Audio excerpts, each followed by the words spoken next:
This information is for you if you are about to have or if you're recovering from a laparoscopic hysterectomy.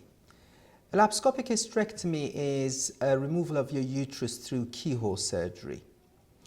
You may want to share this information with your friends and family.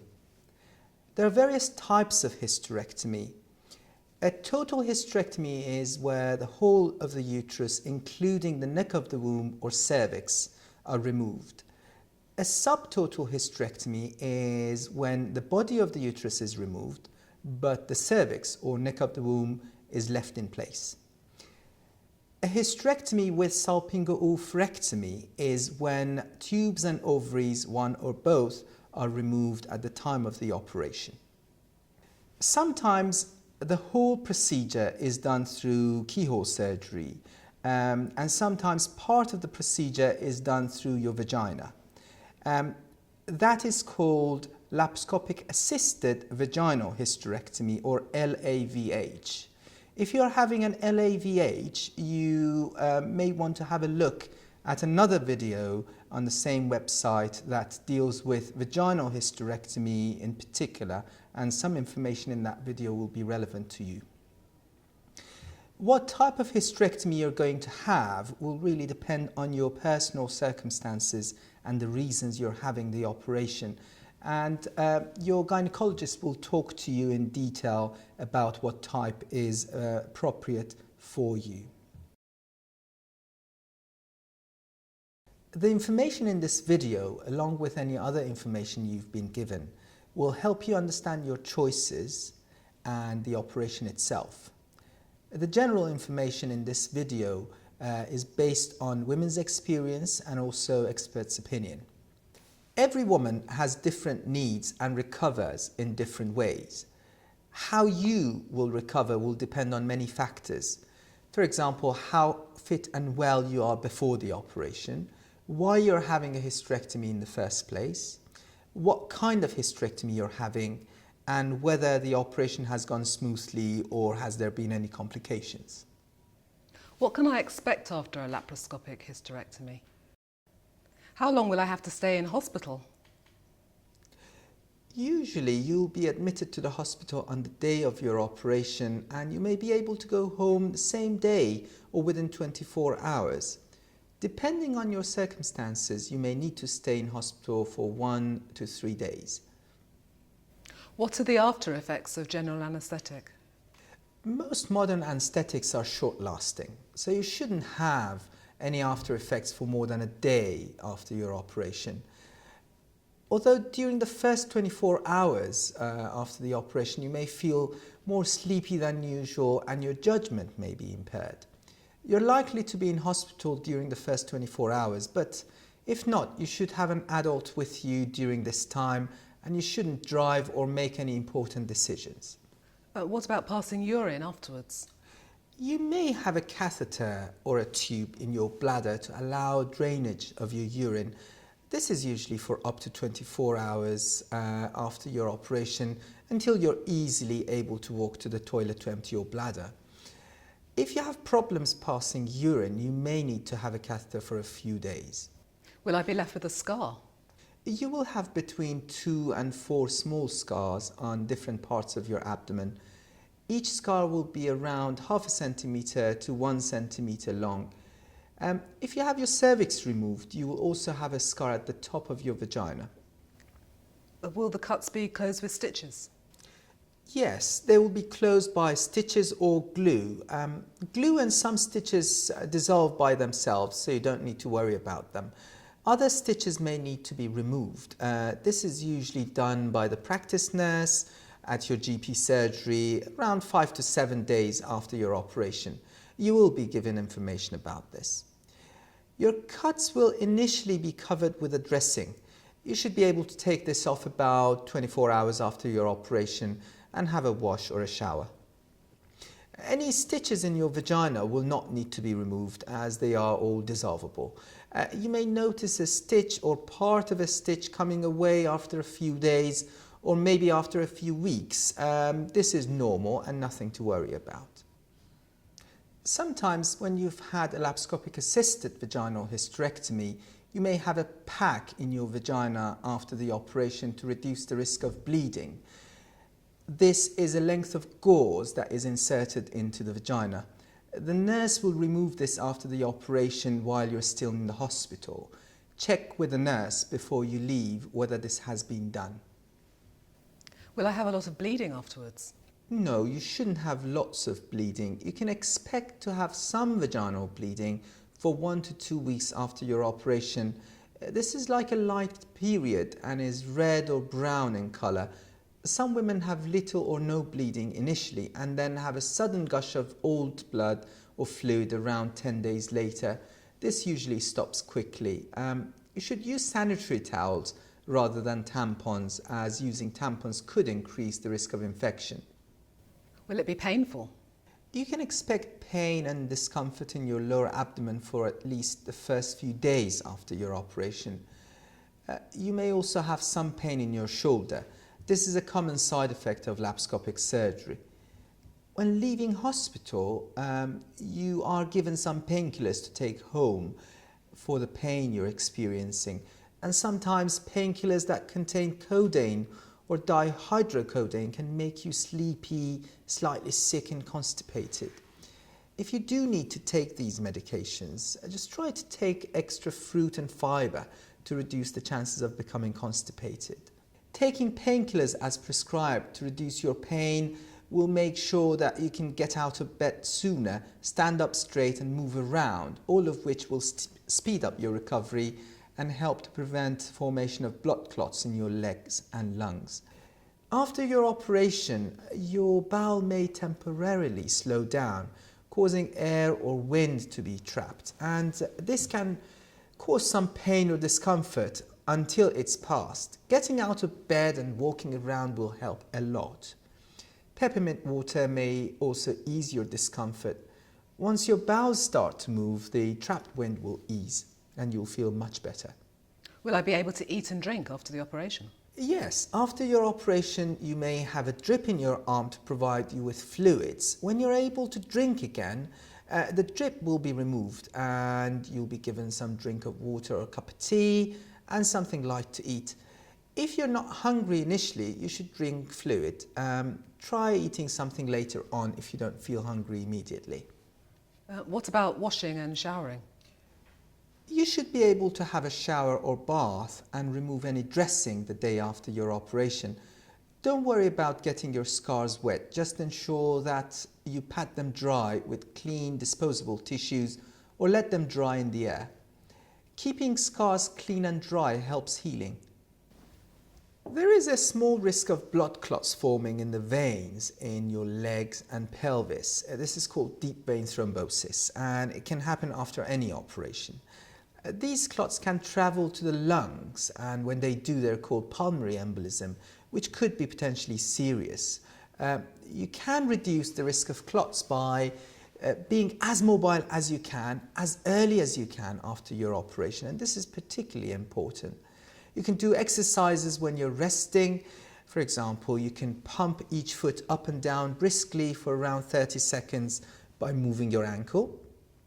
Or you could move each foot in a circular motion for 30 seconds.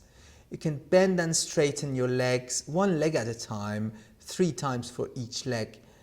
Some women are given other measures to reduce the risk of a clot developing, particularly if you're overweight or have other health issues.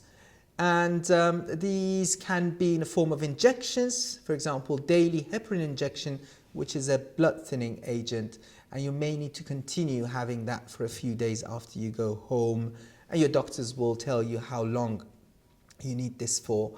You will also be given graduated compression stockings, which should be worn day and night until your movements have improved completely and your mobility is no longer significantly reduced. Sometimes special boots are used that inflate and deflate, and they are used when you're in the hospital. I heard I may be given some special exercises to help me. Is that correct? Yes, you will be given advice and information about exercises to help you recover, and also about ways to move easily and rest comfortably. You should be given written information on this. The ward physiotherapist may also visit you after your operation to show you some exercises and have discussion with you about how to progress with getting out of bed and mobilizing. The physiotherapist will also give you some advice on how to do your pelvic floor exercises.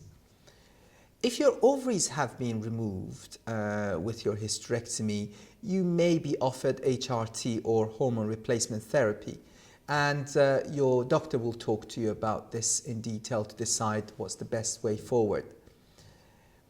Some women who have had a laparoscopic hysterectomy will need to continue to have smears from the top of the vagina, and check this with your GP or the gynecologist whether or not you need to continue doing that. Will I have any other side effects? You may feel much more tired than usual after your operation, as your body is using a lot of energy to heal itself. You may need to take a nap during the day for the first few days. A hysterectomy can also be emotionally stressful, and many women feel tearful and emotional at first. When you're tired, these feelings can seem worse. For many women, this is the last symptom to improve. I've heard about something called enhanced recovery. What is it? Your hospital may offer an enhanced recovery program, or ERP. It aims to get you back to full health as quickly as possible after a planned operation. If you take an active role in your treatment and are supported by your GP and the hospital enhanced recovery team, stresses caused by an operation are reduced and you'll get better faster. Ask your gynecologist whether your hospital has this program and for more information about it. Is there anything that may slow down my recovery? It can take longer to recover from a hysterectomy in some circumstances.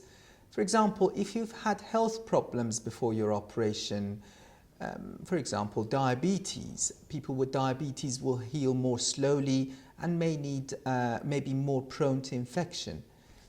Smokers are at increased risk of getting chest and wound infection during their recovery, and smoking can delay healing process in general. Women who are overweight can take longer to recover from the effects of the anesthetics, and there is a high risk of complications such as infection and thrombosis. If there were any complications during your operation, this of course will lengthen your recovery. Recovery after an operation is a very personal thing, and it varies from person to person. If you think, despite taking all the advice, you're not at the right stage of recovery, have a chat with your GP. When should I seek medical advice after a laparoscopic hysterectomy? This is a very important question. Whilst most women recover well after a laparoscopic hysterectomy, complications can occur, as with any other operation. You should talk to your GP or go to the hospital where you had your operation, phone NHS 111 or NHS 24 in Scotland if you are worried. The most important thing to look out for is increasing abdominal pain, having a temperature, loss of appetite and vomiting. These can be due to damage to your bowel or bladder, and you may need to be admitted to the hospital immediately if you have any of these. A painful red swollen hot leg or difficulty bearing weight on your legs may be due to deep vein thrombosis or DVT. If you have shortness of breath or chest pain, or you cough up blood, it could be a sign that a blood clot had travelled to your lungs, or you have pulmonary embolism, and you should go to the hospital immediately. Burning or stinging when you pass urine, or if you pass urine frequently, may be due to urine infection, and you may need antibiotics for that. Vaginal bleeding that becomes heavy or smelly is another one to look out for.